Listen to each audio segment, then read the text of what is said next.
ನಾವು ಎಲ್ಲರ ಜಯಂತಿಯನ್ನು ಮಾಡ್ತೇವೆ. ಲಕ್ಷ್ಮೀ ಹೆಬ್ಬಾಳ್ಕರ್ ಮಾತು.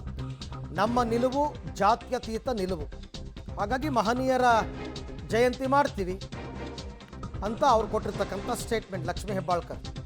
ಇದ್ರ ಬಗ್ಗೆನೂ ಕೂಡ ಕೆಲವರೆಲ್ಲ ಮಾತಾಡಿದ್ದಾರೆ. ಸರ್ಕಾರ ಏನು ನಿರ್ಧಾರ ಕೈಗೊಳ್ಳುತ್ತೆ ಸದನದಲ್ಲಿ ಆನ್ ರೆಕಾರ್ಡ್ ಯಾರು ಏನು ಮಾತಾಡ್ತಾರೆ ಅದು ಮುಖ್ಯ.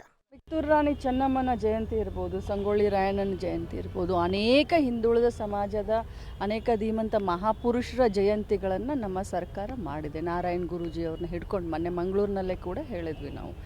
ಒಬ್ಬರದು ಇಬ್ಬರದು ಅಂತ ನಮ್ಮ ನಿಲುವು ಜಾತ್ಯತೀತ ನಿಲುವು.